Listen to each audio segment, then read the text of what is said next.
Hello my friends, welcome to my channel. Don't forget to subscribe to my channel where you can improve your English with simple stories. Enjoy watching all of you. Rappacini's daughter. Many years ago, a young man named Giovanni Guasconti left his home in Naples to study in northern Italy. He took a room in an old house next to a magnificent garden filled with strange flowers and other plants. The garden belonged to a doctor, Giacomo Rappacini. He lived with his daughter, Beatrice, in a small brown house in the garden. From a window of his room, Giovanni had seen that Rappacini's daughter was very beautiful. But everyone in Padua was afraid of her father. Pietro Baglioni, a professor at the university, warned Giovanni about the mysterious Dr. Rappacini. "He is a great scientist," Professor Baglioni told the young man. "But he is also dangerous. Rappacini cares more about science than he does about people. He has created many terrible poisons from the plants in his garden." One day, Giovanni found a secret entrance to Rappacini's garden. He went in.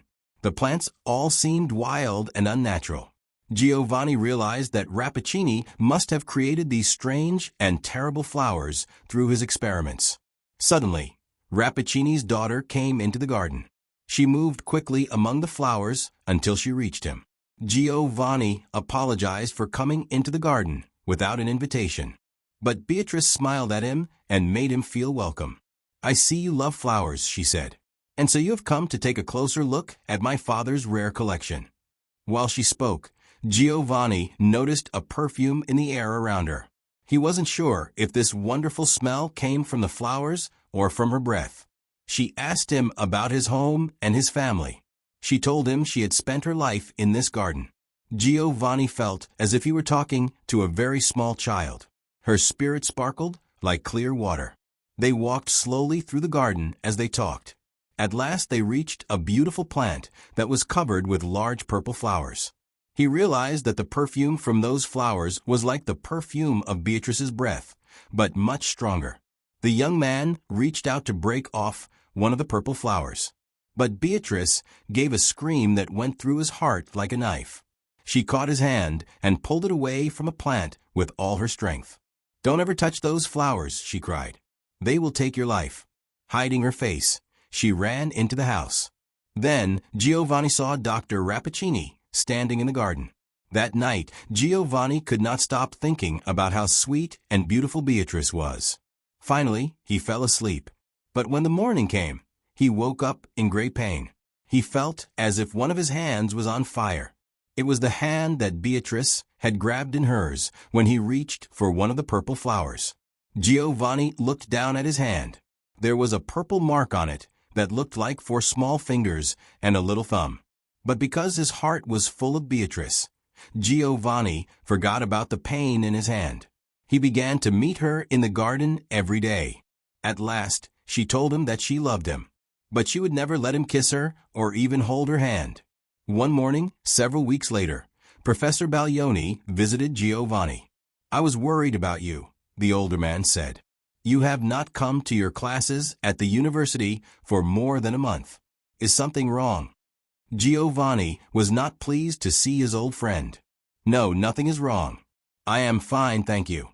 He wanted Professor Baglioni to leave, but the old man took off his hat and sat down. "My dear Giovanni," he said, "you must stay away from Rappacini and his daughter. Her father has given her poison from the time she was a baby. The poison is in her blood and on her breath.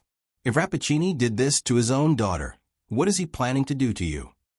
Giovanni covered his face with his hands. "Oh my God," he cried. "Don't worry," the old man continued. "It is not too late to save you, and we may succeed in helping Beatrice, too. Do you see this little silver bottle? It holds a medicine that will destroy even the most powerful poison. Give it to your Beatrice to drink." Professor Baglioni put the little bottle on the table and left Giovanni's room. The young man wanted to believe that Beatrice was a sweet and innocent girl. And yet, Professor Baglioni's words had put doubts in his heart. It was nearly time for his daily meeting with Beatrice. As Giovanni combed his hair, he looked at himself in a mirror near his bed. He could not help noticing how handsome he was. His eyes looked particularly bright, and his face had a healthy warm glow. He said to himself, "At least her poison has not gotten into my body yet." As he spoke, he happened to look at some flowers he had just bought that morning. A shock of horror went through his body. The flowers were turning brown. Giovanni's face became very white as he stared at himself in the mirror. Then he noticed a spider crawling near his window. He bent over the insect and blew a breath of air at it. The spider trembled and fell dead. "I am cursed," Giovanni whispered to himself. "My own breath is poison." At that moment, a rich, sweet voice came floating up from the garden. "Giovanni, you are late. Come down. You are a monster," Giovanni shouted as soon as he reached her. "And with your poison, you have made me into a monster, too. I am a prisoner of this garden."